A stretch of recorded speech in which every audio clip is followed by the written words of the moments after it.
In a courtroom showdown for the ages, Ms. Mannion stands her ground, firmly asserting that Mr. Horn's the biological father of her son after a wild weekend decades ago. This bold claim cranks up the tension as she is confident against Mr. Horn's vehement denial. Strap in! The courtroom roller coaster is just taking off. Ms. Mannion, you admit to this wild weekend of sex, but claim you have no doubt Mr. Horn is your son's biological father. That is correct. Now, you claim you received a shocking phone call 5 years ago. Tell the court what happened. I was at work. I got a phone call from a family member who never calls me at work. Mr. Horn fires back with a zinger, casting aspersions on Ms. Mannion's past and suggesting that her extensive liaisons make his paternity improbable. This bombshell amplifies the courtroom drama, showcasing Mr. Horn's no-holds-barred defense strategy. Buckle up because the fireworks are about to intensify. I got the phone number from my family member, and I called Mr. Haight, kind of told him, I was like, do you know how your mom is? I mean, she's like a railroad track. She's been laid all across America. Try to be respectful, but I get it was your opinion that Ms. Mannion had been promiscuous. And so you had the phone conversation and you basically told him. The twist of logic that would make a detective proud, Ms. Mannion explains that since another man was conclusively not the father, DNA test and all, Mr. Horn must be the dad. This pivotal moment in the paternity puzzle simplifies the complex question into a binary outcome. The plot thickens, so keep your eyes peeled for what's next. He is the father because I was in another relationship. A paternity test did come out that the other guy was not the father. And there was only 2 people that I was with during that time. You had a DNA test on the other one, and so you feel like it has to be Mr. Horn from this point. After the conception episode, there was zero chit-chat or romance between Ms. Mannion and Mr. Horn, just utter radio silence. This snippet underscores the fleeting and spontaneous nature of their past encounter. The courtroom's next twist is sure to raise some eyebrows. I only slept with Mr. Horn twice. One that night and one the next day. Basically moved on. You guys did not. Did you ever hear she was pregnant? I found out that she was pregnant after she had the child. I ran in the dude that she was dating at the time. He said he took a DNA test, but he never seen the results, so therefore he could not be the father. I call it like I see it, she's a husband, so there's no way I could be the dad. Throwing another curveball into the mix, Ms. Mannion admits she initially suspected another beau was the baby daddy, which led to a paternity scramble involving a DNA test. This adds a delicious layer of complexity to the already spicy case. Stay tuned, the revelations are about to get juicier.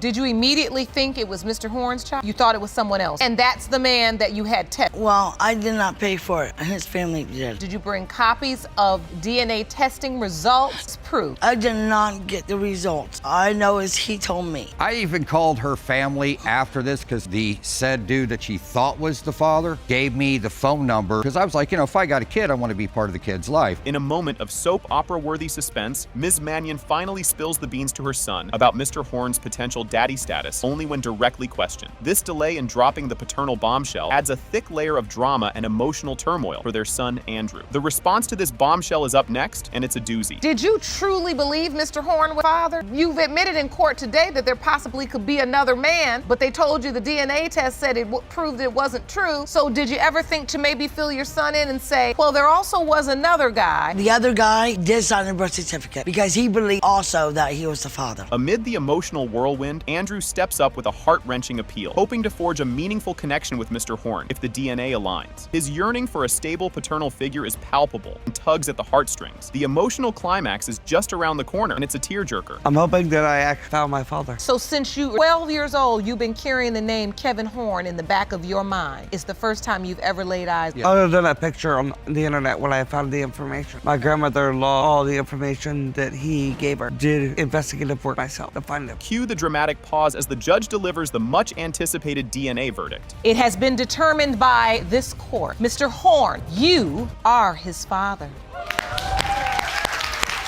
I told you. Can you believe what just happened? Ms. Rainey addresses the court, explaining that she is requesting paternity tests for her 2 children and is suing Mr. Matthews for half of the expenses incurred for their care. She admits to a relationship with another man during conception due to Mr. Matthews' refusal to accept responsibility. Just when you think it's intense, the next moment takes it a step further. Because Mr. Matthews refused to accept responsibility. Did that really just unfold before our eyes? Mr. Matthews expresses his doubt about being the father, accusing Ms. Rainey of promiscuity and questioning the paternity stage for the emotional and confrontational nature of the proceedings. You won't believe what comes next. This is a pivotal revelation. Ms. Rainey recounts their long-term relationship and financial dynamics, highlighting Mr. Matthews' reluctance to commit or financially contribute meaningfully. This discussion reveals the depth of their personal and financial entanglements and the strain on their relationship. Keep watching. The intensity doesn't drop here. You're saying that you all were together. I dealt with him for 8.5 years. Yes, Right. I did. I was in love with this man. He basically was not going to do what you, when he said, name him after the other guy, you called his bluff and said, and I will. It wasn't a bluff. So guess what? Why not? How intense can this get? The dialogue turns to the nature, implies deeper feelings, which Mr. Matthews denies, revealing a stark emotional disconnect and lack of responsibility towards their children. And it only gets more heated from here. What will make you think I got All right, I something need to you do? all. This part is heart-wrenching. Ms. Rainey shares her efforts to support herself and her children, varying her independence and the lack of support from Mr. Matthews. This moment underscores her resilience and determination to provide for her family despite challenges. What she reveals next is a must-see.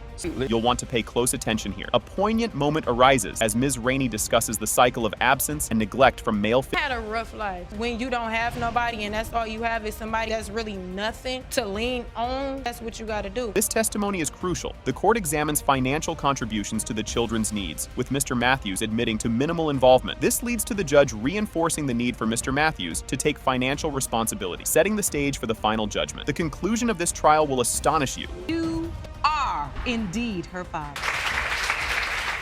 Buckle up, because the courtroom drama is just warming up. Judge Lake kicks off the proceedings with a bombshell. Ms. Ray is entangled in a love triangle and isn't sure who fathered her son, Jordan. She openly admits the emotional chaos this has caused. Hang tight, because the room's about to heat up even more. So you confess you got caught in a love triangle, and now, though it breaks heart, you don't know which man fathered your son. Yes, Your Honor. Here's where the plot twists again. Ms. Ray spills the tea on her complicated personal saga, explaining how she took a break from Mr. Wise and found solace, and maybe more, in Mr. Eastham during a few wild nights. As the mystery deepens, the next revelation will definitely turn heads. At the end of the summer in 2011, me and Mr. Wise was on a break. A longtime friend of mine, shoulder to cry on. We had 2 different occasions. We had got drunk and partied together. We do not know if we had sex. It is a possibility he could be Jordan's father. Fasten your seatbelts. It's getting bumpy. Mr. Wise reveals a whopper. He only found out about the other potential daddy 2 months post Jordan's arrival, thanks to Ms. Ray keeping it under wraps. This explosive tidbit shines a glaring spotlight on the emotional turmoil swirling around. And just when you think it can't get crazier, it does. 2 months after Jordan was born. That is when I told Josh that Dave could possibly be the father, because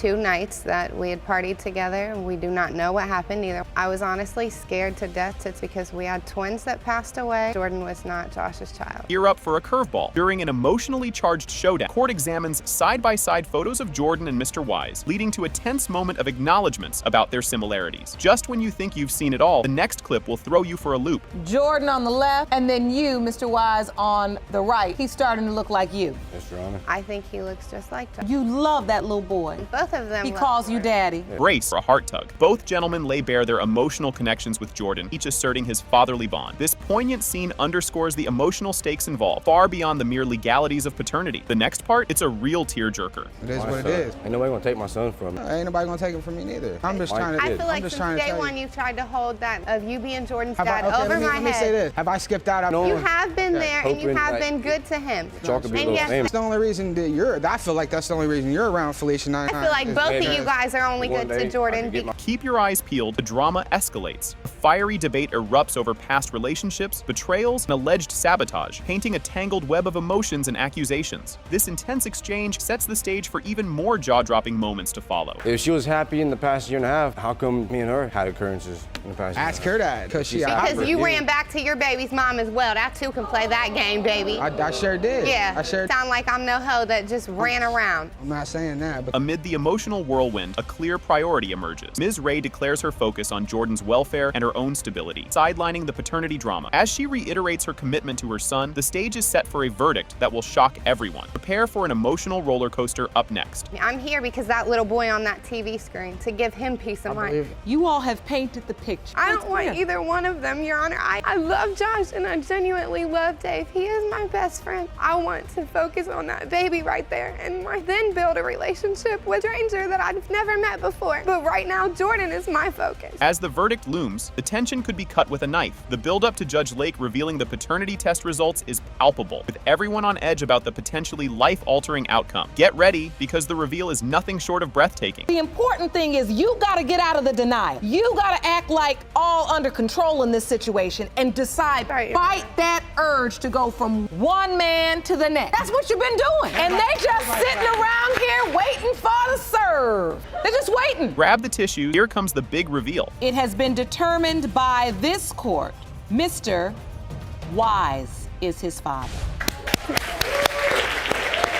I told you. Can you believe what just went down? Savannah Osborne, alongside her aunt, strides into court to declare that Billy Jack Fitzmaurice is her biological dad. They've demanded a paternity test to clear the air once and for all. Savannah confirms this boldly when prodded by the judge. Buckle up, because the roller coaster is just starting. You are here to prove Billy Jack Fitzmaurice is your dad. You and your aunt petitioned the court for paternity test, finally prove the truth. Yes, Your Honor. Did you see that curveball coming? Miss Osborne, Savannah's mom, admits she let her daughter believe Mr. Fitzmaurice was her dad for years. But plot twist, she now claims another dude is the real dad and she's here to prove it. She unpacks the messy backstory that led them to this courtroom showdown. The plot thickens, so stay tuned. Well, I've always grew up thinking that Billy was my father and that I resembled him. And I even moved in with my dad's side of the family. And then all of a sudden, when I was about 12, I got told otherwise. Hold the phone. What a bombshell. At age 12, while chilling and watching TV, Savannah's mom drops a massive revelation. Mr. Fitzmaurice might not be her father. This threw Savannah for a loop, sending her scrambling to call her aunt for support. You'll want to stick around because what happens next is even juicier. What happened when you were 12? We were just sitting watching TV and suddenly she looks at me, she says, you know, there's a possibility that another man could be your father. And what was your reaction? At the moment, I didn't know what to do. Kind of just left the room, went and called my aunt. And your aunt, Miss Brooks. Miss Brooks, do you remember that call? Yes, I do. Well, this is a plot twist. Savannah's mom confesses to juggling romances with both Mr. Fitzmaurice and another man when Savannah was conceived, admitting either could be the father. She leans toward the other guy being the dad, based on gut feel more than hard proof. The emotional stakes are sky high. Don't go anywhere. I told her that another guy could be her father, but I never heard that Billy Jack was her father because his family put in her head that he was her father. I just kind of went with it. For 12 years, who were you saying was her biological father? I didn't say who was her father. But she's living with his family. Yes, and at the time, Talk about an emotional whirlwind. Savannah openly discusses how her mom's revelations have turned her world upside down, tangling up her sense of identity and family ties. This chapter of her life has been fraught with confusion and distress. The upcoming scene is even more tear-jerking. Because I just want to know the truth of who my father is. I shouldn't have to wait until I was 12 years old to figure this out. I should have known that there was not a possibility before I grew attached to my father and grew a bond with my whole family. Your mom kind of dropped a bomb on you at 12 years. When you hear that, and you had to live with this now for 8 years, this must hurt you very much. Yes, it does. You won't believe your ears with this one. Savannah confronts her mom in court over the lifelong confusion and pain caused by her past decisions. Her mom offers up an apology, attempting to explain her young and naive mindset at the time. As the truth edges closer, the air is thick with anticipation. It really feels horrible to not know who my real father is. After growing all these years to believe somebody else was my father, and it couldn't be. I am sorry, Savannah. When you was young, you wouldn't have been able to handle it as well 9 or 10 as you would at 12 and 13. So I waited to help you. The suspense is killing me. As the episode reaches its climax, the court prepares to reveal the paternity results. Savannah shares her desperate need for truth to possibly repair her relationship with her mom and find some semblance of peace. The big reveal is imminent, and it promises to be a stunner. At the end of the day, it must hurt that you had to drag your mother to... Yes, it really does, but I need to know the truth. I was brought up on a lie. I have to know. You have tears in your eyes. Because the young woman you believe is your niece. And I love her dearly. And we were always told from day one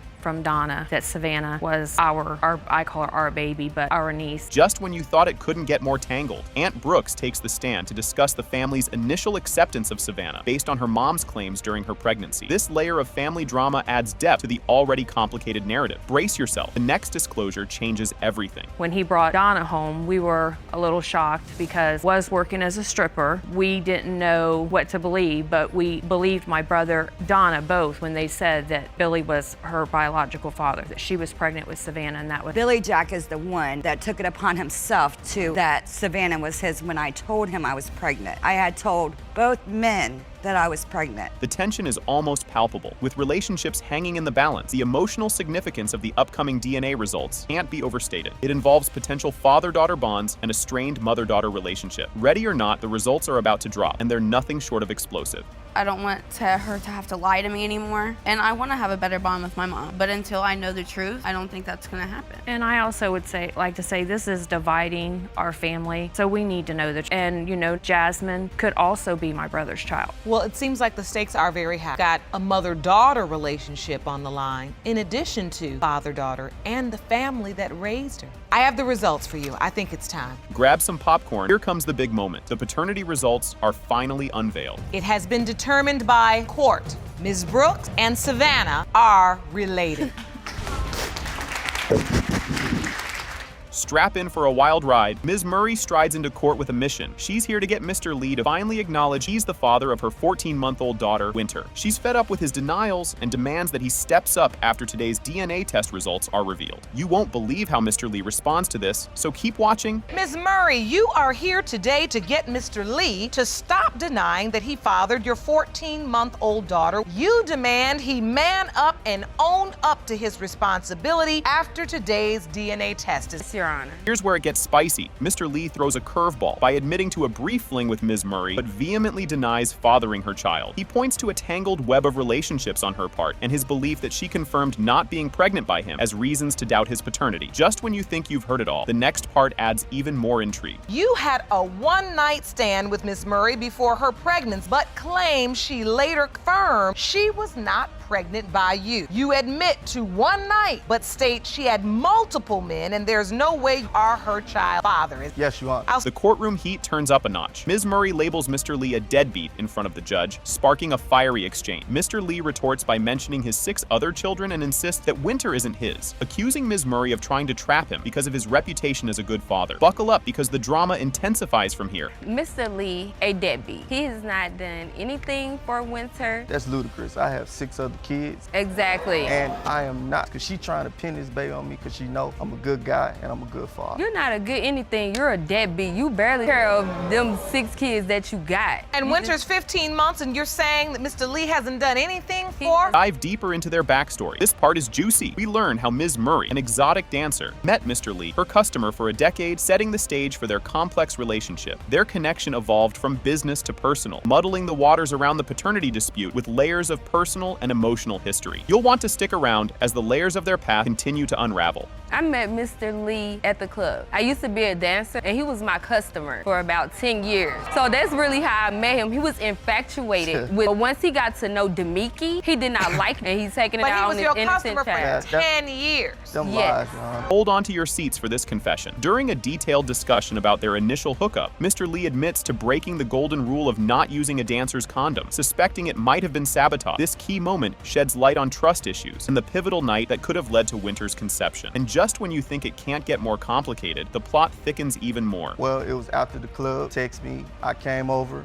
And unfortunately, I broke the golden rule. You broke the what? The golden rule. The golden rule? What's the golden rule? Never use the stripper's condom. It was not mine, babe. Oh, the golden rule is never use a condom that the stripper gives. You bring on, and I can't. You might want to sit down for this twist. The plot thickens as they reveal a second unprotected encounter, justified by Mr. Lee's mistaken belief that Ms. Murray was already pregnant. This crucial slip-up falls right within the probable window for conceiving Winter, highlighting the chaos and miscommunication defining their relationship. As the tension builds, get ready for the bombshell about to drop. So how long after she told you not pregnant, how long after that did you sleep with each other? Like 2 weeks. You meet up again, have sex again, you don't use protection. And you claim that's because she said she's already pregnant. You didn't have any proof of that. But see, the thing about it is, I always thought. The grand finale is nothing short of explosive. The DNA results are finally disclosed. It has been determined by this court. Mr. Lee, you are the father. That what your baby say? Get ready for a roller coaster. At the beginning of the episode, the plaintiff, Mr. Thompson, comes out swinging, asserting that he, not Mr. Fresneda, is the biological father of Ms. Jasmine Robinson. Despite never having met her, he is confident that the DNA test will prove his paternity today. Strap in, because this is just the warm-up act. And you've dragged the defendant, Mr. Fresneda, to court to prove that you not fathered Ms. Jasmine Robinson. You've never met Ms. Robinson, but say today you'll prove she's yours. Yes, Your Honor. Brace yourselves for this declaration.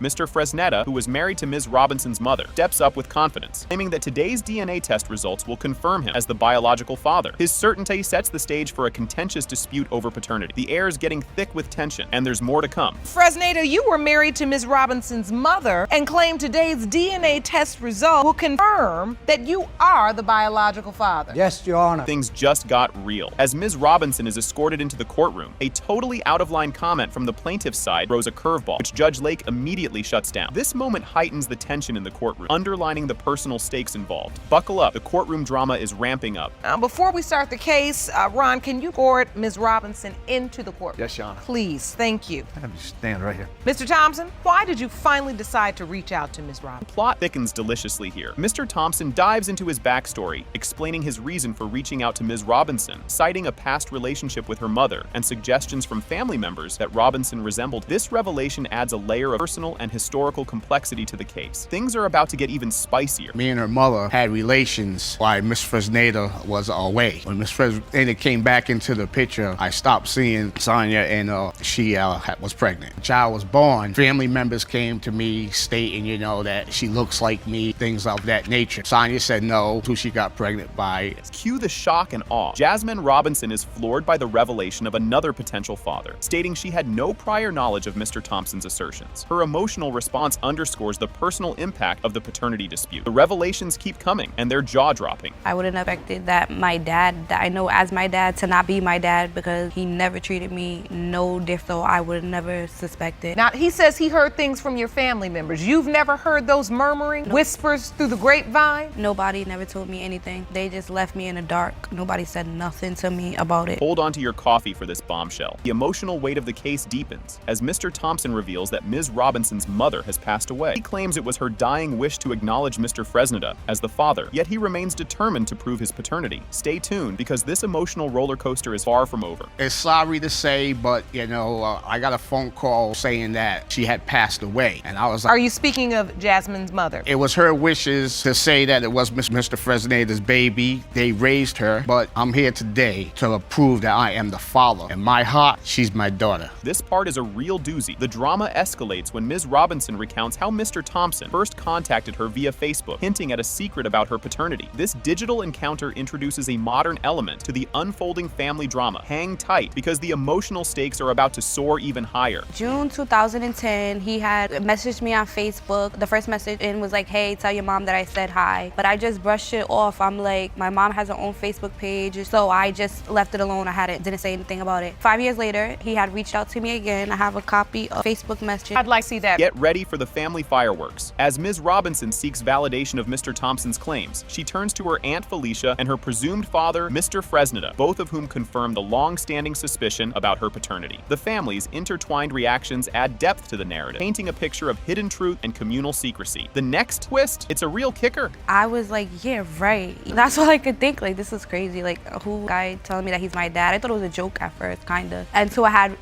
called my Aunt Felicia. Guy named Ladner Thompson's messaging me on Facebook saying that he's my dad. And then she was like, what's his name? And I had said Ladner Thompson. And she, oh my God. Oh, I'm like, oh my God, what? And now for a twist you didn't see coming. Aunt Felicia's testimony provides historical insight, confirming that Ms. Robinson's mom consistently named Mr. Fresneda as the father. Her account adds credibility to the established family narrative, yet hints at underlying doubts about the paternity. The upcoming reveal is poised to shake things up. Who did your late sister name as father? Mr. Fresneda was always father that her late mother. Absolutely. Did she ever mention to you that Mr. Thompson could potentially be Ms. Robinson's father? She always denied it. If we brought it to her attention, she always said that Ladner was not Jasmine's father. Ready for the grand finale? The climax of the episode occurs when Judge Lake reads the DNA results. It has been determined by this court. The biological father is Mr. Thompson.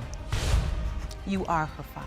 Thank you very much, Your Honor. The courtroom was buzzing right out of the gate. The episode begins with Ms. McBurg petitioning the court for a DNA test to determine if her son, Kakito Hughes, is the father of Ms. Jackson's 2-year-old son, Elijah Jackson. She also claims defamation of character, accusing Ms. Jackson of calling her and her family deadbeats on social media. Strap in, because this roller coaster is just taking off. You petitioned the court for a DNA test to prove your Kakito Hughes is not father of Ms. Jackson's 2-year-old son. You're suing Ms. Jackson for $1,000 for defamation of character because you claim she posted comments on social media claiming you and your family are deadbeat. Things heated up quickly with accusations flying left and right. Ms. McBurg aggressively describes Ms. Jackson with disparaging terms and shows a photo as evidence to prove that Elijah does not resemble any member of her family, asserting the impossibility of Kakito being the father based on the child's appearance. The court's reaction was a mix of shock and awe, setting the scene for even juicier gossip to follow. The little boy looks nothing like my son or any member of my family at all. A photo of your son and the child in question, Right. and you say the child looks nothing like your son. That baby white as snow. There's no way that be my grandchild or my son's baby. He has no features like none of us. You won't believe the drama unfolding here. The nature of Ms. Jackson and Mr. Hughes' relationship is questioned. Ms. Jackson asserts that they were in a committed relationship and that he was the only person she was intimate with during that period, a claim which Ms. McBurg vehemently disputes, labeling Ms. Jackson as a mere snack cake or side affair to her son. The next twist in this tale is just around the corner, and it's a doozy. So how long have you been in a relationship? Well, maybe about 15, 18 months. Were you in a committed relationship? I thought we was. Was he the only person you were intimate with during that time? She knows she lying. This DNA right here has been in our life. She's never was a girl. You are a vampire. You are just a fly-by-night. He didn't know anything about you. He's been in a relationship 10 years. Just when you thought it couldn't get more intense. Ms. McBurg expresses her exhaustion and frustration over numerous women claiming her son is the father of their children, revealing the personal strain and skepticism towards Ms. Jackson's claims. What happens next? Well, the tension hits a new peak that you won't want to miss. I get babies dropped off here, dropped off there. I'm sick not of dropping it. it. But And Ms. it stops today, because that baby is not my son. She's a liar because you just had a wild that got shut down by the police station last week. Hello? Oh, ma'am. Yes, that you is did. not Yes, true. you did. Yes, you There's did. some hoes in this That house. is It is true because why is your neighbors complaining about the sex? Oh, the plot thickens. Court examines a picture of Mr. Hughes kissing the child, Elijah. Ms. McBurg finds it upsetting, firmly believing that Elijah is not her grandson. The discussion shifts to potential other fathers, questioning if Mr. Hughes' brother could be the father, considering he also had a relationship with Ms. Jackson. Buckle up. The revelations coming up are jaw-dropping. When you look at this picture, It make me want to throw up. it seems your son is kissing the baby. It makes you want to, Because it's a why? lie. For your son to be kissing an innocent child? Because it's not here. It doesn't matter, really. Your brother is sleeping with her and not using protection. Couldn't he possibly be Elijah's father? Not in this case. Mama's babies, papa's maybe. Talk about a bombshell revelation. The topic of parental recognition arises when it is revealed that Elijah occasionally calls other men daddy, which Ms. Jackson explains as a mistake due to the child's confusion around men who resemble his father. The courtroom is abuzz, and the next statement promises to stir the pot even more. And I heard her tell another guy who was out in the parking lot, she told him, she said, Cash, come on with daddy. I've heard him call other dudes daddy, though. She makes it hard on herself because she feels a lot of doubts in the situation. When he sees somebody light-skinned, my son sees somebody, because he's not there every day and all day, you know. So when my son sees like a tall light-skinned guy with a hat on, he's daddy, and I'm like, No, that man was black. No. This is where things really heat up. The lawsuit regarding the defamation claim is addressed. Ms. McBurg claims Ms. Jackson defamed her and her family on social media, affecting their reputation. However, due to a lack of concrete proof, the judge dismisses the defamation claim. Stay tuned, because the climactic moment of truth is next, and it's a stunner. She going around telling everybody, well, we're deadbeat. We don't do nothing for the baby. How am I supposed to do something for a child that I don't know? But what proof did you bring to court that these statements occurred? If I had my phone, I'd pull up the Facebook where she posted on Facebook. We need proof You that did. she You defamed never you. said anything about you guys, and I never will, because I have First of all, no respect in And now, for the moment we've all been waiting for. The episode concludes with the revelation of the DNA test results. And whether Mr. Hughes is the father, Mr. Hughes, you are Elijah's father.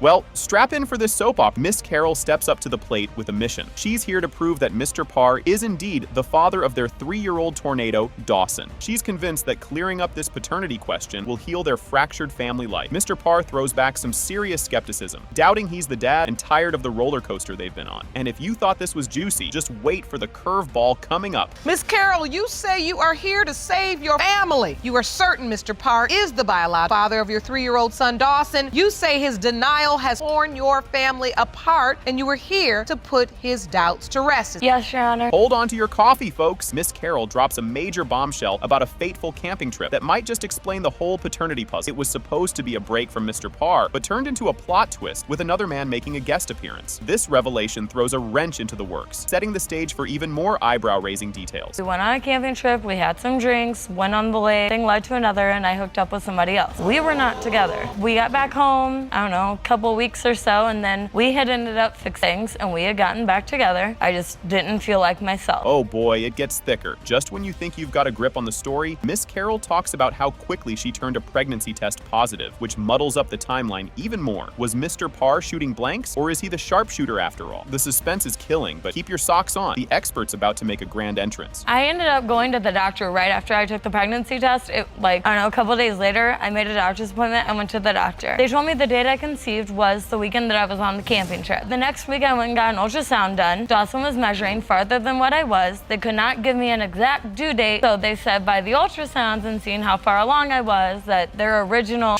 date of conception was wrong. Here's where it gets medically spicy. A sudden health scare with little Dawson points to diabetes, a villain lurking in Mr. Parr's gene pool, but nowhere in Miss Carroll's family album. This genetic breadcrumb could lead us back to Daddy Parr, or is it a red herring? Grab your popcorn. The science guru is about to take the stage, and you'll want a front row seat. Me or anyone on my side of the family was diabetic. And I told them no, but I know Chris is diabetic. Diabetes runs in his side of the family. They told me that diabetes could have loss of circulation, which could be why his feet and hands and lips were turning purple. So that to me also made me think, okay, well, there it is. There's more proof that he's yours. No one in my side of the family has diabetes. And now for a bit of science with a side of drama. Dr. Samantha Brown Parks strides in to break down the nitty-gritty of pregnancy tests like it's CSI Paternity Court. Could the quick test result mean Mr. Parr's the dad, or is it just a fluke? Buckle up. We're about to dive into the deep end of genetics. And so I want to hear from you. Is there something to her testimony? She felt like Mr. Parr would have been the child's father because how quickly those lines came up on that pregnancy test. The minute sperm and egg come together and implant on your uterine wall, there is a hormone that's released called beta-human chorionic gonadotropin. Here comes the moment of truth, folks. The envelope, please. The results are in, and the courtroom holds its breath as the judge reveals that Mr. Parr, drumroll please.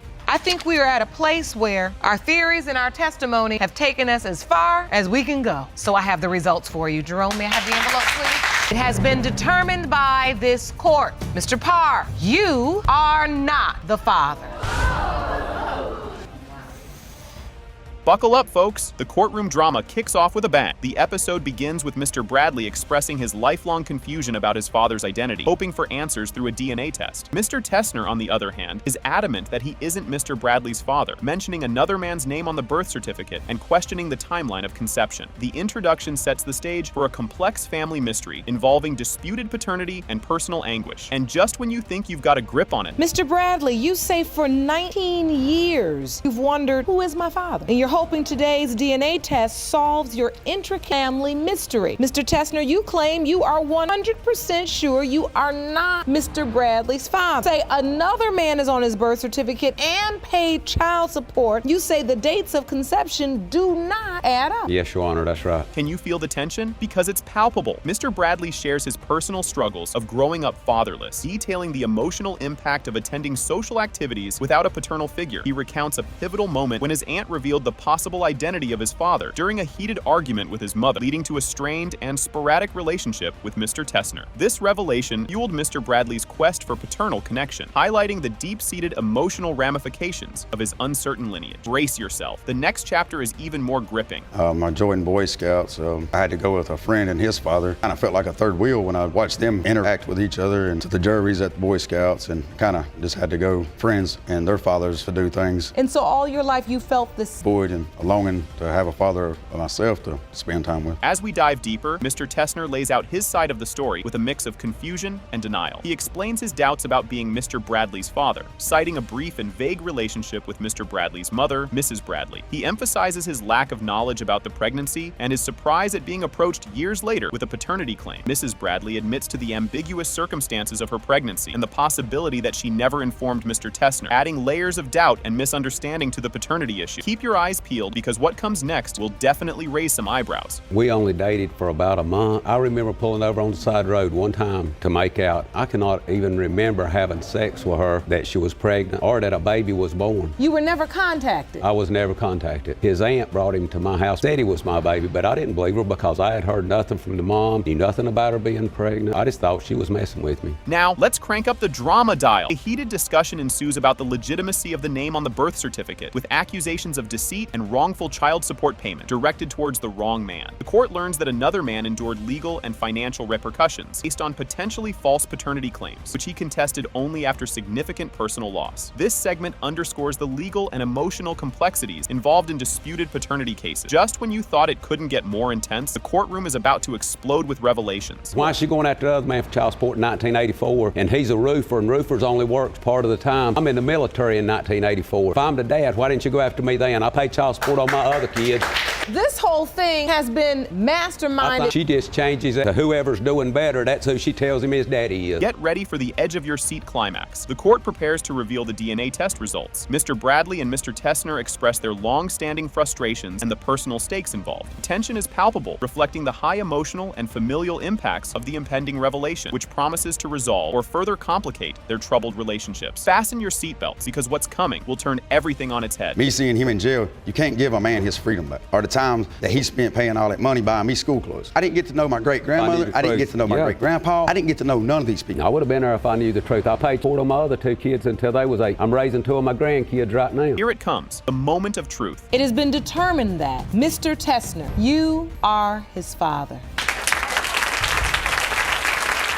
Buckle up, folks. Ms. Williams kicks things off with a fiery accusation, asserting that Mr. Glover is dodging his fatherly duties for their 10-month-old son, Ralph. She describes Mr. Glover as a man-child, more interested in playing mind games than stepping up as a dad, determined to prove paternity today. On the flip side, Mr. Glover counters, labeling Ms. Williams as a promiscuous groupie out to trap him into fatherhood to cash in on his burgeoning rap career. He firmly denies fathering her child. With the stage set for a drama-filled hearing, you won't want to miss what comes next. You say you are furious that Mr. Glover is denying paternity of your 10-month-old son. You claim Mr. Glover, irresponsible man-child who would rather play mind games, and you intend to prove paternity today. Yes, Your Honor. You say Ms. Williams is a promiscuous groupie who hatched a complicated plan in order to cash in on your rap career. Here we go. So, Miss Williams, what do you mean by he'd rather play mind games? She launches into a rant about Mr. Glover's antics, accusing him of using every trick in the book to avoid responsibility, especially when it involves other women. The narrative dives into how they met, with Mr. Glover painting himself as a well-known entertainer caught in her orbit during a video shoot at her apartment complex. He boasts about his fame, but Ms. Williams cuts through the fluff, accusing him of using his rap as a front to dodge real-life responsibilities. As the accusations fly, get ready because things are about to heat up even more. Well, Your Honor, let me tell you about Mr. Glover right here. He plays a lot of mind games. When he wants to go out and be with other women and lie and cheat, then he starts an argument and say, well, hey, that's not my baby anyway. I don't have to sit around. Well, I was doing videos in apartments that she was staying in. Everybody know me around. You a famous entertainer? Yeah, I was famous entertainer. City, state to state. I'm everywhere. Did you catch that? Man, when I met you, you wanted to be a one-woman man, Ms. Williams recalls, detailing how Mr. Glover tried to sweep her off her feet, only to revert to his old ways once the honeymoon phase fizzled. She recounts a pivotal moment when she believed he wanted to start a family, only to find him backsliding and mingling with others when things got tough. Their back and forth reveals a relationship fraught with misunderstandings and mistrust, painting a picture of a love gone sour. Fasten your seatbelts because the courtroom is about to turn into a roller coaster of emotions. Since the first day she met me, she always wanted me. She always chased me around every spot I ever went to. She always and use your rap career and try to say that I want to trap. That's why we're here today, to prove you wrong, that I'm not trapping you. Yeah, we gotta prove that today then. We gotta prove that today.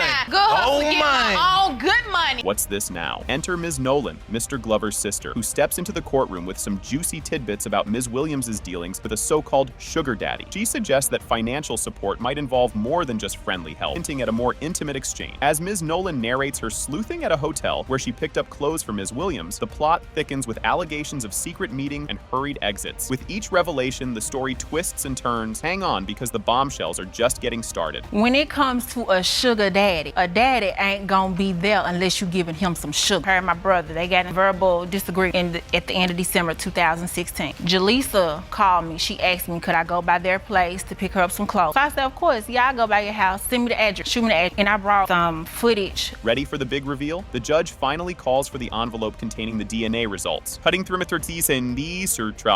It has been determined by this court. Mr. Glover, you are the father. So where's the clap on, clap on, clap it. Tear the tension like a hot knife through butter. Buckle up for this opener. Mr. Hamilton kicks things off with a bombshell, explaining to the court that he has serious doubts about the paternity of Ms. Lombardi's baby daughter due to suspicions of infidelity. He's pulling out all the stops by requesting a DNA test to confirm paternity and a lie detector test for Ms. Lombardi to clear the air on her fidelity. Just when you think it's all laid out, there's more drama just around the corner. 3 children, weaving a thick web of distrust in their relationship. Strap in, because the ride gets even bumpier from here. You argue that Mr. Hamilton is simply blinded by jealousy and paranoia. Previously went behind your back and had your infidelity, which prompted him to secretly test their other children for paternity. He's laying it all on the table, further explaining his current doubts about their youngest child, and just when you think you've heard it all, there's more to come. I had to get our other 3 tested behind our back after she admitted to cheating with the first. You know, it was like, wow. And with the baby in your question right now. We should not have to be here, Your Honor. I have 4 kids with this man. You won't believe this next part. In a gripping turn of events, Mr. Hamilton describes a suspicious late-night Don't tell me he brings some DVDs back. I let him borrow the week before. 2 in the morning, Your Honor. True. I bought that never was open. It's half empty, but I didn't taste it. Feel the intensity. Here comes the jaw dropper. In a stunning confession, Ms. Lombardi admits to DNA testing saga. Both parties return to court, their nerves frayed and hopes hanging by a thread as they await the results away. Don't blink now. And we're trying to determine the paternity of Janae. I just want the results so we can put this behind us, Your Honor. I understand, and I have those results. The results of the paternity testing, but also of Mr. Hamilton's lie detector test. And here's the moment of truth. The judge delivers the monumental verdict that Mr. Hamilton is. It has just when you thought daytime TV couldn't get any spicier, Ms. Miller kicks things off with a bombshell. She asserts that Scotty Rasmussen is not the father of her 3-year-old daughter, Zaylee. She tells Judge Lake that despite ongoing legal battles for custody, she has consistently denied Rasmussen's paternity, and requests for DNA testing have been rejected. Oh boy, strap in, folks, because this roller coaster is just getting started. You're here to prove to your ex-boyfriend, Scotty Rasmussen, that he is not father of your 3-year-old daughters. You claim you've been in an ongoing court battle over custody and have petitioned the court several times for a DNA test, all of which have been denied. Yes, Your Honor.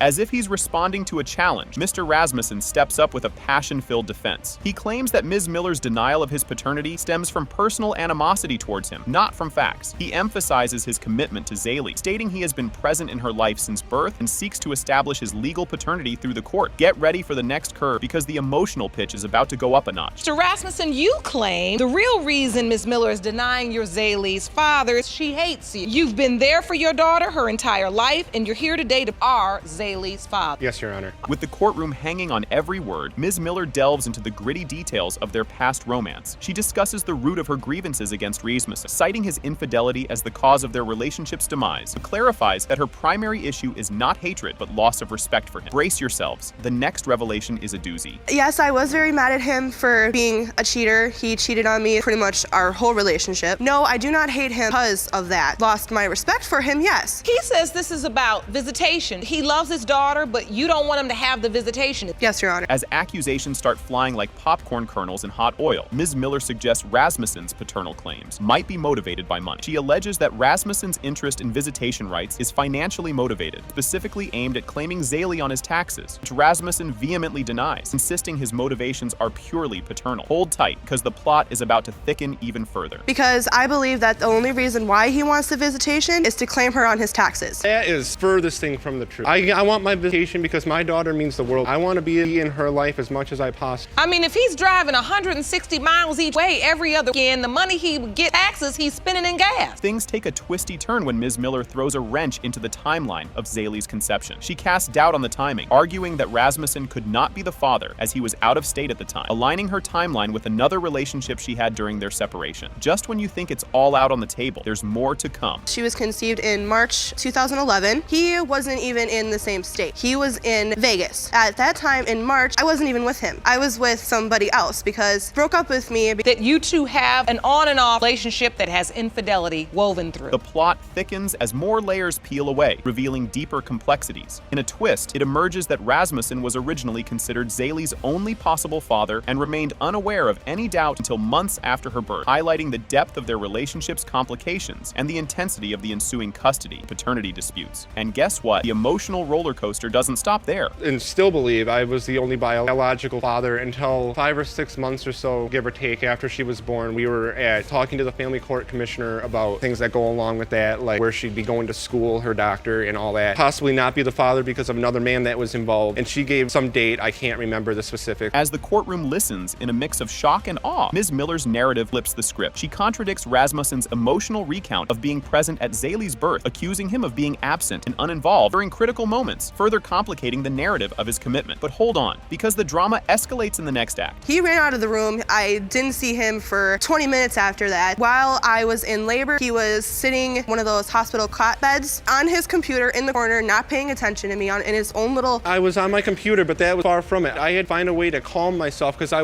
was so excited to be a father. With the tension at a peak, the DNA results are about to drop like a hot new single. It has been determined by this court. Mr. Rasp, you are not the father. Miss Miller. I'm sorry.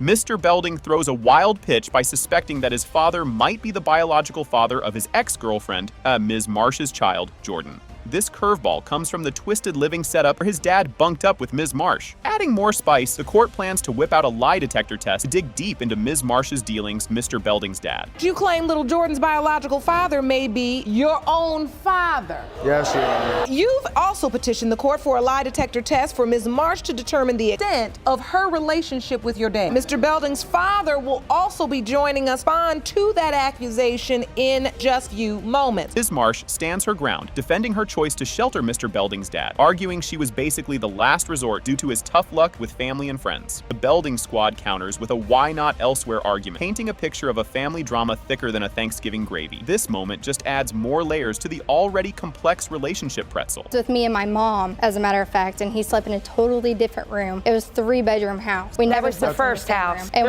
we've always several. had more than 3 rooms. Out of all the places you could live? He had nowhere to go. Literally, I asked her and his sister said, no, I'm not gonna let a man I call my dad stay on the streets. Accusations start flying like popcorn at a food fight about Ms. Marsh's loyalty and who really fathered her child. Mr. Belding and his mom drop bombshells about community gossip and past paternity tests, pointing fingers at other potential daddies. This chapter turns the courtroom into a reality show set on high drama. She's already had one man tested before. I didn't have him tested. He had her tested. I know who the father of my daughter is, and is this man right here. She thinks Zach's the dad, but he can't do nothing with her. He's not allowed. Except for the night you spent the night and you had sex with her, which was just 2 months, Your Honor. We didn't have sex. You're staying together for a year. She must be sleeping around, is all I have to say. No. Now we hear from Mr. Belding's father, right at the eye of the storm, defending his honor against claims of an inappropriate relationship with Ms. Marsh. He's adamant about his innocence, throwing a wrench into the scandal machine. His testimony is crucial, aiming to clear the air around the whispers and raised eyebrows. Kind of. I mean, the schedules between her mother's schedule, my schedule, and Amber's schedule, there was always someone there to take care of the baby. How do you feel your son is accusing you of being the father of Ms. Marsh? It's a little frustrating. I feel kind of demeaned by it, and I have never laid a finger on Amber Marsh. Judge Lake steps in and turns up the heat, questioning the appropriateness of Ms. Marsh's decision to share a bed with Mr. Belding's father. Ms. Marsh scrambles to explain the logistics behind their shared living, which sounds about as convincing as a soggy alibi. The judge isn't buying what she's selling, and the tension is palpable. In my 3-bedroom apartment, it was different rooms. And then when we lived at my mom's, I worked 3rd shift and he worked 1st. We slept in the same bed, but not together. See who's lying? Our story isn't changing like hers. At first, we slept in different rooms. Do you think it's appropriate for you to be sharing a bed on? Well, we don't sleep in the same room. His father? DNA test results finally hit the air, and boom.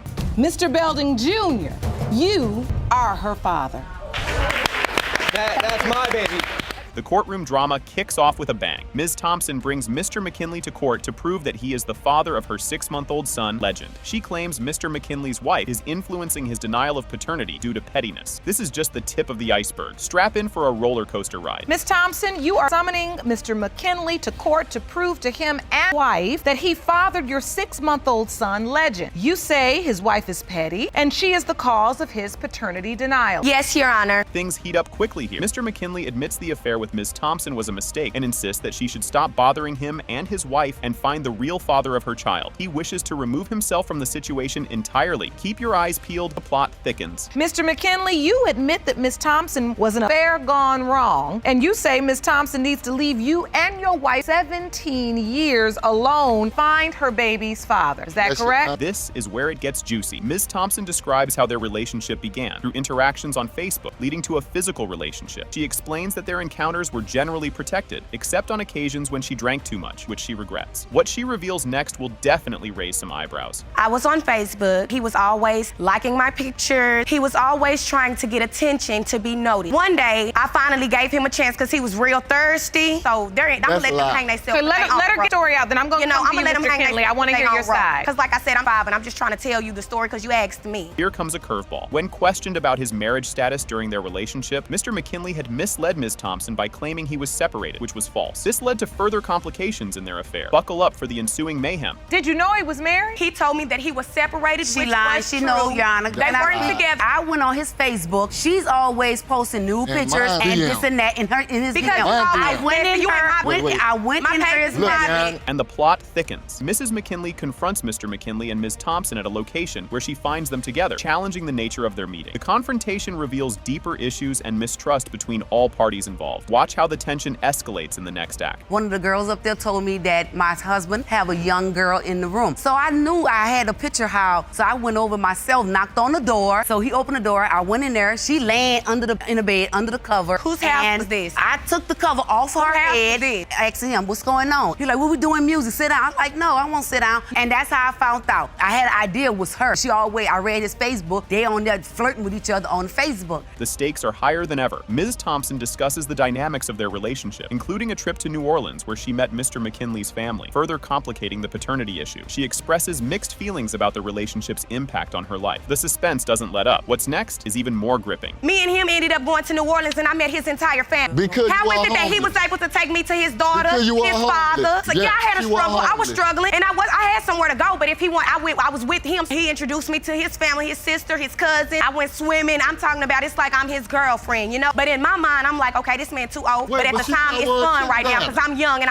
I'm enjoying his company. Now for a real showstopper. The court delves into the physical evidence presented by Ms. Thompson, suggesting a genetic link between Mr. McKinley and her son based on a physical trait known as stag toe. The discussion includes a tense moment where Ms. Thompson asks Mr. McKinley to show his toes in court to prove the child's paternity. You won't believe what happens next. This evidence shows that he has stag toe. He grew into it, but when he was born, it's genetic. I asked Terrell about my son. I told him about it. Oh, yeah. So if that ain't your baby, take your shoe off. Let me see your toes. You take them off. You got on, did you put on socks? He admitted that he had stag toe. It affects an estimated 10% of the population, and then when children and infants have overlapping toes, it's usually that one or both have the same condition. Emotional roller coaster ahead. As emotions run high, Judge Lake addresses Ms. Thompson's situation and her feelings of being overwhelmed by the responsibilities of motherhood and the ongoing drama. The judge expresses a desire to help her find a resolution for the sake of her child. The climax is near, and it's a doozy. If you all are trying to see the child, that's what I want to get to next. You say you want to be a part of Legends until you figure out if, in fact, it's your biological. You're attempting to do that. Ms. Thompson saying every time the wife has to come, I realize what that's rooted in. The world's going to be going on. I get all that. You're not ready for this twist. Ms. Thompson performs a rap in court, summarizing her feelings and experiences related to the case. This moment highlights her creative expression and attempts to communicate her perspective in a unique way. The finale is just around the corner, and it's bound to be a stunner. Let me tell you a little something about me. Pretty Mac Kool-Aid Solo Grinding one day. I met him on Facebook, he inbox, trying to see if he could take me out. I'm knowing this dude want to get in them sheets. The dude say he want to marry me. I don't got time. I'm on my stuff, got hectic. I got on that phone and start talking reckless. I can't help it stressing, but my kids, yeah, they are blessed. Here comes the grand finale. DNA results are revealed. It has been determined by this court, Mr. McKinley, you are the father.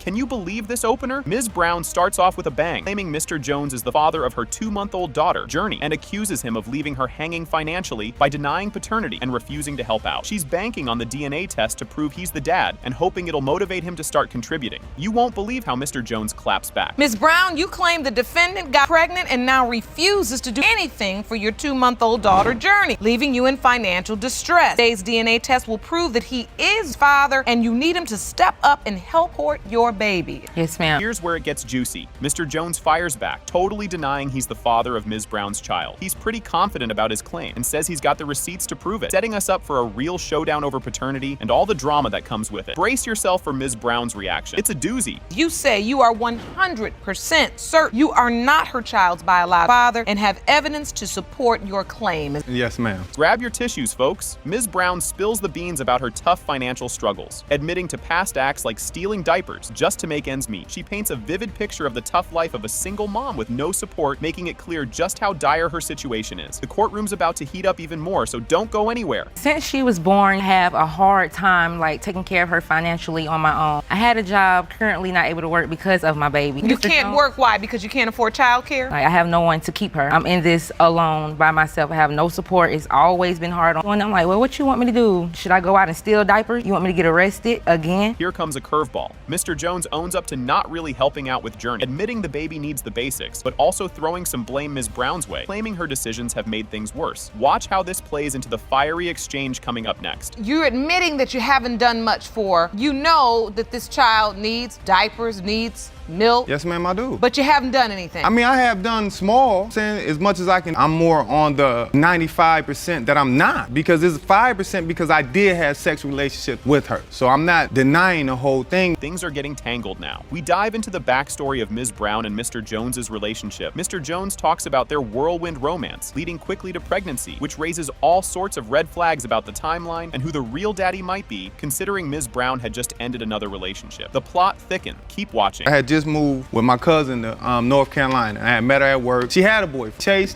got her from him, literally, from one house to another, and then before we could really get to know each other, it was, she's pregnant. So you say you were having sex and you were living on the same roof. Yes, you know one another? I mean, no. You're not ready for this twist. The topic of Ms. Brown's financial supporter, mysteriously referred to only as a friend, comes up, stirring up more doubt in Mr. Jones about whether he's really the father. This adds another layer of intrigue and suspicion, just as things are about to explode. Because you don't do nothing for my child. The only guy you're talking about is a friend that I have financially that helps me support, because it's just too many friends. When she told you she was pregnant, we was in the house one day and I was like, I'm tired, I'm sleepy. I knew. He said, you're pregnant. No, I'm not. Like Daddy so said, when I met her, she had a pudge in her stomach. I thought I was from drinking beer. I went and took a pregnancy test. It came back positive. So I went to his cousin's house and I was like, oh my gosh, I'm pregnant. And now, the moment of truth. No, really, this is it. Judge Lake finally reveals the results of the DNA test. And guess what? It has been determined by this court. Mr. Jones, you are her father. Thank you. Thank you. Wow. Right out of the gate, Mr. Vogel drops a bombshell. He claims he owes $43,000 in child support for a son he believes is not his, stating he knows the actual father is his brother. He expresses a desire to have this debt erased. The results confirm his suspicion. If you think this is wild, just wait for what's next. Mr. Vogel, you currently owe $40,000 in child support for the defendant's son, who you say is not yours, and you claim to know who his father is. Once today's results prove that you are not his biological father, you say you will return to your home state to get enormous debt erased. Yes. Talk about a plot twist. Daniel Vogel accuses his brother, David, of being the biological father of the child, revealing his wife, Donna, had an affair with David. He describes an incident where Donna allegedly had intimate violence with David in Daniel's car. Strap in, because the story takes a quirky turn. Who do you believe his father is? My brother, David. She had sex with my brother in the car in the parking lot in Janesville, Wisconsin. Did that just happen? Donna corrects Daniel, clarifying the affair happened under a bridge, not in a car, dubbing her son as a bridge baby. This revelation not only causes chuckles in the courtroom, but also paints a picture of the bizarre circumstances of the affair. The audience's reaction to the next part is a must-see. There was no sex in the car. It was under a bridge. My son is a bridge baby. I don't know where he got that. You're admitting that you were intimate with his brother, not in the car, under a bridge. Yes, Your Honor, I was. Let's get it right. Just when you thought it couldn't get more tangled, Daniel delves into his suspicions during Donna's pregnancy, pondering if someone close close to him might be the father. He recounts their tumultuous relationship and Donna's subsequent marriage to his brother after their divorce. Brace yourselves, there's more drama ahead. I had a thought that it was somebody in my family, and I figured it was. You start to think, and things are going wrong in the relationship, and my brother is, you two must be getting together or something, and that's when everything started clicking in my head, and I started putting dates together. He was born on November. She had divorced me already, and I went down to Kentucky, and she told me the story of the car, and... You can't make this stuff up. William, the son at the center of this drama, discusses his uncertainty about his father's identity, sharing that his mother hinted at the possibility of his Uncle David being his father. Watch how this bombshell starts to reshape their family landscape. About 2 years ago, my mom she came to me and she told me there's a possibility that David could be my father. What she basically told me was that she had sex with him under a bridge. That's my understanding. It hasn't changed over the last 2 years. Hold on to your seats for this emotional roller coaster. Daniel talks about the financial and emotional strain of paying child support for children he's unsure are his. He details the significant impacts on his life, including financial strains and legal troubles. The emotional weight of his story sets the stage for an even more heartfelt revelation. Daniel here is the one paying child support for you. It's all about the money anyway. It's not about the money, it's about the children. I have this right here, which is proof that $43,000. I've been paying in 2 states since 1990. They're taking my federal tax down in Kentucky. The state of Wisconsin's taking my state tax. I couldn't give them Christmas presents. I couldn't do nothing for my own children. And these are my children. These are pronounced to not be my children. Grab your tissues for this heart-wrenching testimony. William expresses his confusion about his paternity, explaining that every decade his father figure seems to switch between his uncle and his actual father. The emotional fallout from this confession is about to reach new height. He got to see me once in a while. The majority of the time living with David actually been moved around from state to state. We really didn't stay in place for a very long period of time. So my understanding of it was David was my father, but Daniel was my biological father. As we reach the climax, Judge Lake prepares to reveal the results of the paternity test. The courtroom is charged with tension and anticipation, hanging on every word. The verdict is about to drop, and you won't believe the outcome. I'm ready for the results. These results were prepared by DNA Diagnostic, and they read as follows. This has been very emotional. Is there anything you'd like to say to your son, William? I'm just sorry that it happened this way. The paternity test results show that it has been determined by this court, Mr. Daniel Vogel, you are his father. Can you believe we're just diving in? Judge Lake kicks off the episode with the case of Matherson versus Robinson. Mr. Matherson steps up to the plate, tossing out claims left and right that he doubts his fatherhood to Ms. Robinson's 3-year-old Jodin, accusing her of dodging the dreaded paternity test for years. Strap in, Ms. Robinson's clapback is just around the corner. You and your mother have demanded defendant Ms. Robinson appear in court today. You claim you are not father of her 3-year-old son, Jaden, and say she's been ducking a paternity test for years. Yes, Your Honor. Buckle up, folks. Ms. Robinson isn't here to play games. Blanked by her mom, she fires back, insisting Mr. Matherson has known all along that he's the daddy and accuses him of ghosting his own responsibilities. Both sides are dug in deeper than a tick, and things are about to get even spicier. Then you and your mother say Mr. Matherson has known this is his child from day one, and he needs to grow up, stop running from his responsibilities. Yes, Your Honor. You're not ready for this twist? Mr. Matherson unravels his tale of trying to bring this to court sooner, thwarted by Ms. Robinson's elusive maneuvers. Judge Lake confirms his story with court records, shining a light on the timeline shenanigans. What comes next? Ms. Robinson's side of the story, and it's a doozy. Your Honor, I didn't wait 3 years. Well, I tried last year to contact this same court. She refused. She was ducking and dodging, you know. Original contact date, June of 2015. That was more than a year ago. You say Ms. Robinson's been ducking and dodging. Yes, Your Honor. Just when you thought it was getting hot in here, Ms. Robinson stands her ground, denying all evasion accusations and doubles down on her certainty about Mr. Matherson's paternity, revealing his sporadic appearances over Jodin's life. The plot thickens. Don't go anywhere. The heat turns up next. I have no reason to duck and dodge. Because are you certain? Jaden is 3 years old. I've seen him maybe 5 or 6 times. Alexis is always keeping Jaden away from us. There's nothing, we're not accomplishing anything. Today is the day to find out if Jaden is my grandson. Talk about throwing gasoline on a fire. The debate gets fiery with allegations of dodgy behavior and irresponsible threats, which Ms. Robinson claims justified her keeping Jodin away from Mr. Matherson and his fam. And just when you think it can't get more heated, the next exchange throws in a curveball. Tawan is not responsible. Also sent the threat that my son, when he's gonna take him back to Ohio. I'm gonna take him to Ohio to see my family if he was mine. Without my permission. Without your permission. The thing is, from the beginning when we found out she Alexis confused. was pregnant she don't with know. just when you think you've seen it all. Accusations fly from Mr. Matherson's mom about Ms. Robinson's lifestyle, suggesting that her character made a paternity test necessary. The dispute gets messier, and believe me, you'll want to stick around for what's coming up next. Someone told you Yes. to get a paternity test. Correct, because she's promiscuous and that she is following in her mother's footsteps. Started for the paternity test until me and his mom got into it last year, and she spoke up and started speaking with a paternity test. As things start going on and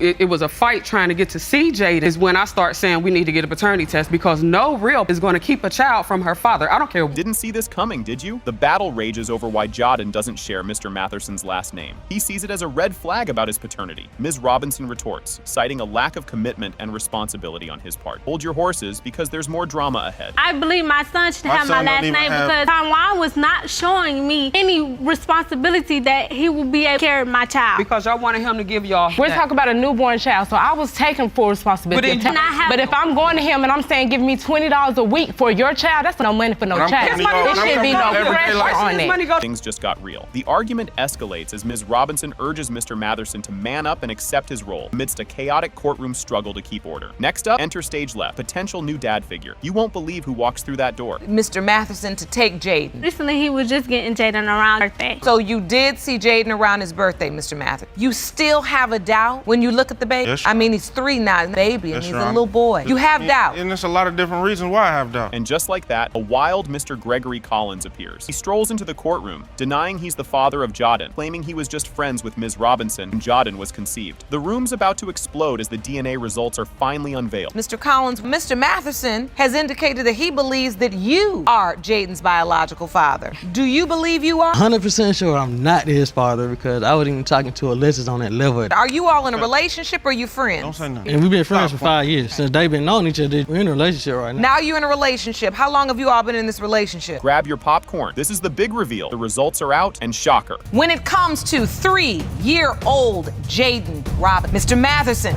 you are the father. That's your little boy. Here's where the roller coaster kicks off. Ms. Gray begins by asserting that Mr. Pearson has devastated her family by denying paternity of their 10-month-old daughter, Camilla. She expresses her frustration and hope for resolution in court, highlighting the emotional stakes involved in the case. Brace yourselves, because we're just scratching the surface. You say the defendant, Mr. Pearson, has ripped your family apart because of his denial that is your 10-month-old daughter. He never denied your 2 oldest kids, but refuses to believe is the biological dad of baby Camilla. Yes, Your Honor. And now, twist in the tale. Mr. Pearson counters Ms. Gray's claims, asserting that he is not the father of Camilla, and suggests that a member of his own family might be the biological father instead. This revelation adds a layer of complexity and personal conflict to the proceedings. Buckle up, it's about to get even wilder. You claim that not only are you not baby Camilla's father, but you know that her dad is actually a member of your own family. Yes, Your Honor. Things are heating up now. Mr. Pearson admits to treating Camilla differently due to his doubts about paternity. This moment underscores the real-world impact of the paternity dispute on the child's life, highlighting the emotional and familial rifts that have formed. And just when you thought it couldn't escalate further, the way he treats the other ones, he treats them way more better things. He don't buy her nothing. Is that true, Mr. Pearson? Yes, Your Honor. And that's because of the doubt you say you have. I don't know how you ignore a beautiful baby like that. Do you feel like they can feel or understand? Or is it just because you know and you see the difference? get ready for the bombshell. The tension escalates when Mr. Pearson accuses Ms. Gray of infidelity with his cousin, which she confirms, stating it was out of revenge. This bombshell deepens the conflict and paints a picture of tangled personal relationships and retaliatory action. The aftermath of this will have your jaw on the floor. She slept with my cousin, Your Honor. How did you find that out? Being the fact that he was at my house while I was leaving to go to work, and I just left it be. I didn't question it. You know, I thought I could have more trust in my cousin, because at that time I didn't have suspicions until, you know, we started to move out, and I wondered what he was coming to my house for. I'm leaving to go to work. Who was he there for? You won't believe this twist. Ms. Gray admits to sleeping with Mr. Pearson's cousin multiple times as revenge, revealing the complicated and retaliatory nature of their relationship dynamics. This confession is pivotal as it directly impacts the paternity uncertainty. Strap in for the next curve in this saga. Ms. Gray, did you sleep with his cousin? Yes, I did. It was revengeful because he left me in North Carolina when they have a kid together. So yes, I slept with his cousin several times too because it was revengeful. Now the truth come out. Mr. Pearson, you were never told it happened. And he told me that it happened, and I confronted her about it, and she still lies to me about it, Your Honor. This part's a real eye-opener. The focus shifts to the cousin, Mr. Alexander Pearson, who participates via video link. He discusses his involvement with Ms. Gray and his suspicion that he might be Kamia's biological father based on timing and physical resemblance. Ms. Gray has signed that you've indicated that is your biological child. Pearson, your cousin, has indicated that he is aware we're sleeping with Ms. Gray. Are these things true? Yes, Your Honor. I was aware that she was pregnant. Being who the father was, neither one of us knew, because at that time, she did tell me that she was pregnant. Time frame between when she had the baby. Can you handle more? Because here it comes. The conversation turns to the necessity of a DNA test to resolve the paternity dispute. This part of the episode highlights the participants' reliance on scientific validation to settle deeply personal and emotional disputes. Hold tight. The truth is just moments away. He didn't think that I was a father. Why would she need a DNA test in the first place? This is what I said. Before we even had sexual intercourse, he said, you're pregnant. When I had my child, neither one of them two came up there to see me. He told me to send a picture of her. That's when he started denying her. I constantly tell Mr. Pearson right here that he is the father. Feel the tension building? The judge addresses the deeper issues of trust, betrayal, and the implications of the relationships on the children involved. This segment offers a sobering look at the emotional cost of the adult's actions. The verdict's coming up, and it's a doozy. You're not gonna stop making children. The Bible says be fruitful. So the Bible also says, get married. I don't mind you wanting to have children, but you need to do it right. There's been a lot of tit for tat around, a lot of jokes, a lot of you don't have to be with me. This is all child's play. You all are kids. Here comes a crucial turning point. In her concluding remarks, the judge empathizes with Ms. Gray's desire for a stable family life and addresses the responsibilities of all parties involved. The focus is on the well-being of the children and the need for maturity and cooperation moving forward. Next up, the big reveal that changes everything. Waking up in the morning and you see that person every day, you see your kids every day. I want my family. You've had a tough road to toe. I'm gonna be honest with you. Because you have not done right. Also had reasonable doubt in this particular situation. Can only imagine if you have two children with someone and then you truly have that doubt about the third, how do you handle it? I don't think you're old enough and possess the maturity necessary. Are you ready for the grand finale? The climax of the episode occurred when the DNA results are revealed. It has been determined by this court. The biological father is Mr. Theodore Pearson. Can I see my daughter?